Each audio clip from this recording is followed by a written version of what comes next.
kebanyakan dari kita sebagai seorang petani tentunya setelah kita membeli bibit karena harga bibit itu mahal, kemudian cenderung ingin membibitkan kembali atau membuat benih ulang atau benih turunan daripada semua jenis tanaman yang akan kita tanam ya teman-teman. Oleh karenanya maka simak terus video ini sampai selesai akibat yang akan ditimbulkan ketika kita melakukan proses pembibitan ulang atau bibit turunan dari berbagai macam jenis tanaman, terutama untuk tanaman terong ya teman-teman. Simak terus videonya sampai selesai. Sebetulnya untuk review video pembuatan bibit turunan sudah beberapa kali saya lakukan ya teman-teman, baik itu jenis terong ungu ataupun terong lalap seperti ini. Tetapi untuk menjawab kondisi yang terjadi di lapangan, terutama untuk para petani pemula yang ingin membuat benih turunan dari hama dari bibit terong ya teman-teman, kita akan membahasnya pada video kali ini juga ya teman-teman. Yang pertama ini adalah terong Propita F1. Kalau bentuknya sudah matang seperti ini, dan kalau belum matang seperti ini ya teman-teman. Dan kemudian akibat yang akan ditimbulkan apa-apa saja. Yang pertama adalah ya teman-teman, untuk jenis tanaman terong Propita F1 untuk satu kampil di pasaran harganya di bawah Rp100.000 tergantung jumlah biji yang ada di dalamnya ya teman-teman. Dan kemudian akibat yang akan ditimbulkan ketika kita melakukan proses pembibitan ulang dari tanaman terong Propita F1, yang pertama ya teman-teman, yang pertama itu untuk kualitas tentunya tidak akan sebagus daripada bibit yang diproduksi oleh pabrik yang sudah memang berlisensi ya teman-teman, terutama di jenis cap panah merah ya teman-teman, karena emang lisensinya sudah luar biasa, standar lisensinya sudah bagus. Jadi kalaupun kita ingin melakukan proses pembibitan ulang dari tanaman Propita F1, yang pertama yang akan ditimbulkan adalah dia sudah tidak F1 lagi, dia cenderung ke F2, artinya sudah KW2 dan sudah hampir mendekati lokal. Nah disitulah maka yang akibat yang akan ditimbulkan itu yang pertama cenderung lebih ke mudah terkena penyakit fusarium, baik itu diakibatkan oleh jamur kapasisi ataupun layu bakteri ya teman-teman, oleh bakteri dan jamur. Kemudian yang keduanya akibat yang akan ditimbulkan ketika kita melakukan proses pembibitan ulang, yang keduanya adalah untuk buah cenderung tidak selebat yang diproduksi oleh pasaran. Kemudian yang ketiganya yang akan ditimbulkan adalah bibit hasil turunan itu cenderung mudah terkena virus kuning atau virus Gemini. Nah itu. Kemudian yang selanjutnya ketika kita melakukan proses pembibitan turunan dari tanaman terong Propita F1, untuk kualitas buah tentunya cenderung tidak berbuah lebat. Dan yang selanjutnya adalah untuk tinggi pohon pun akan berpengaruh.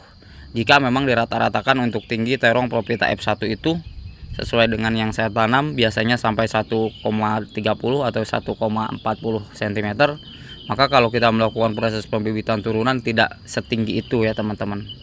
Oleh karenanya maka untuk teman-teman yang ingin membudidayakan tanaman terong, khususnya yang akan melakukan proses pembibitan ulang, silakan teman-teman lakukan hanya satu kali saja. Tidak boleh kemudian setelah ini kan buah pertama kemudian kita benih keturunan kemudian dijadikan benih turunan ketiga, itu tidak boleh ya teman-teman, karena nanti meskipun kita tidak melakukan penanaman dengan kualitas yang baik, maka harusnya teman-teman membeli bibit di pasaran agar nanti tanaman yang teman-teman miliki itu cenderung berbuah lebat, tahan terhadap hama dan penyakit, juga hasil panennya maksimal ya teman-teman.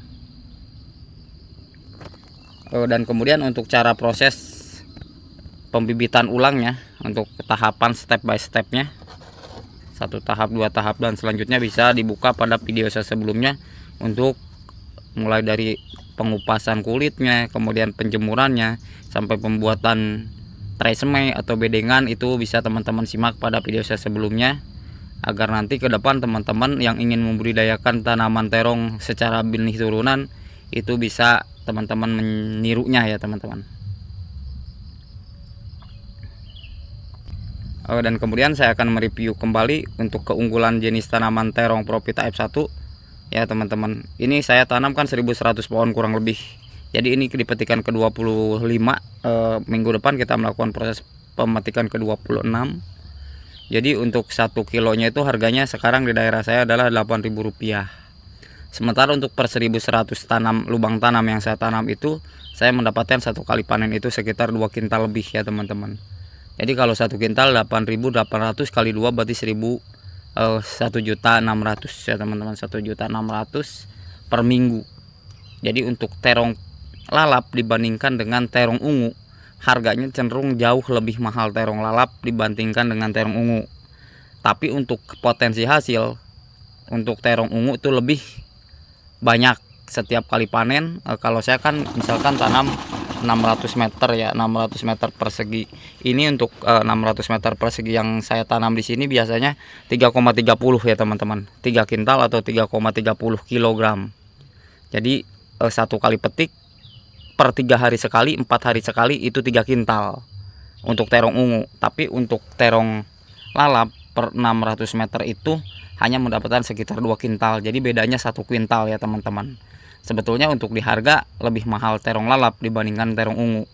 Karena untuk terong lalap itu cenderung tidak kita mengolahnya pun bisa langsung kita konsumsi. Lain halnya dengan tanaman terong ungu, itu harus kita konsumsinya harus diolah dulu, membuat terong balado atau membuat tumis terong dan lain sebagainya. Tapi untuk terong lalap itu cenderung dibuat lalapan saja, pasaran atau konsumen sudah suka ya teman-teman. Nah sekarang bagi teman-teman, silahkan teman-teman sukanya terong lalap untuk proses penanaman atau terong ungu di kolom komentar. Dan bagi teman-teman yang baru bergabung atau baru menemukan channel ini, seperti biasa silahkan like, comment, share, dan subscribe. Karena subscribe itu gratis agar channel ini semakin berkembang dan bermanfaat khususnya untuk para petani. Kita sama-sama belajar, kita sama-sama memajukan bangsa dan negara dengan cara kita bertani. Karena ingat, tanpa pangan yang cukup maka bangsa dan negara tidak akan maju. Tetap semangat, garda terdepan pejuang pangan nasional. Nah teman-teman, kita buktikan bahwa petani pun mampu menyokong perekonomian bangsa dengan cara kita bertani. Kurang lebihnya mohon maaf. Jika ada pertanyaan silahkan di kolom komentar. Akhir kata, assalamualaikum warahmatullahi wabarakatuh.